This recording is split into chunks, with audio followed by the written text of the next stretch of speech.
Sharee Miller, Deadly Web of Lies. In the chilling annals of true crime, some stories stand out for their intricate webs of deceit and devastating consequences. This is the story of Sharee Miller, a woman who orchestrated her husband's murder from behind a computer screen. From her prison cell, Sharee Miller, now 53, breaks her silence about the events that led to Bruce Miller's death in 1999. Her accomplice, an online lover she manipulated into committing the unthinkable. This is a cautionary tale about the hidden dangers lurking in the digital world and the dark side of human relationships. It's a story of obsession, control, and the tragic price of betrayal. Give a like and subscribe. Leave a comment. November 1999. Bruce Miller was found dead, shot at his salvage yard in Michigan. The killer was Jerry Cassidy, a man who had never met Bruce in person. Sharee and Jerry's relationship began in the anonymity of online chat rooms. It was a virtual connection that would soon spill over into the real world with deadly results. The salvage yard became the stage for a carefully plotted murder, a scene of cold-blooded execution fueled by lies and manipulation. What drove Sharee Miller to such extreme measures? Was it simply about money? Sharee admits her motives were far more complex than mere financial gain. It was about control and a desperate attempt to conceal her true self. "If I could just say it was so I could get money, it wouldn't sound as bad as it really was," Sharee confesses. "Bruce was so close to knowing who I really was, what was really inside of me." She craved control, not just over her own life, but obsessively over Jerry Cassidy as well. Sharee spun a web of lies to ensnare Jerry Cassidy, painting Bruce as a monster. She told him Bruce had ties to the mafia, that he was abusive and dangerous. These were fabrications carefully crafted to manipulate Cassidy into believing Bruce was a threat that needed to be eliminated. The deception didn't stop there. Sharee faked multiple miscarriages, blaming Bruce for the supposed trauma.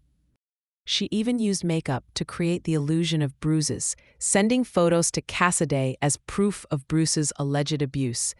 It was almost like a movie, that we were just playing a game, Sharee recalls.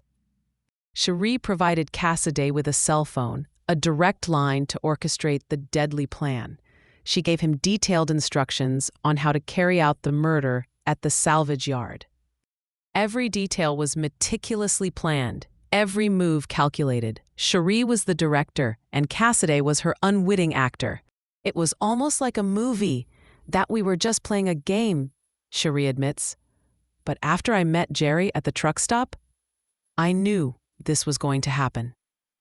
In the aftermath of the murder, Sharee coldly distanced herself from Cassidy. She began dating other men, seemingly unfazed by the gravity of what had transpired. Cassidy, on the other hand, was devastated by the realization that he had been manipulated. He couldn't live with the guilt and the betrayal. On February 11, 2000, Jerry Cassidy took his own life, a final tragic act in this twisted love story. The key to unraveling Sharee's scheme lay in a letter Cassidy left behind. In it, he revealed his understanding of Sharee's lies and the depth of her manipulation. Cassidy had written a letter stating he'd realized he'd been lied to about Bruce's alleged abusive behavior, as well as keeping airline flights, hotel bookings, and emails among other pieces of evidence in the briefcase. Sharee initially claimed the emails were forged, desperately trying to maintain her innocence, but the evidence was overwhelming. She was charged with second-degree murder and conspiracy to commit murder. In 2000, Sharee Miller was sentenced to life in prison. The legal saga didn't end there. In 2009, Sharee's conviction was overturned and she was released from prison. A judge ruled that she should be retried amid questions over whether Cassidy's suicide note should be used as evidence. For 3 years, prosecutors fought to reinstate her conviction. Finally, in 2012, they succeeded. Sharee Miller was sent back to prison to serve her life sentence. Years later, Sharee Miller now expresses remorse for her actions. But can she truly be forgiven? She acknowledges the irreversible nature of her actions and the immense pain she has caused. There's no way for me to change or undo what I did. It's forever, and I can't take it back, she said. I don't feel that I deserve to live life and be happy when Bruce and Jerry don't get that chance. I still have a really hard time looking in the mirror knowing what I did, Sharee added. I waited to tell the truth until I get nothing from it, but hopefully a sense of peace.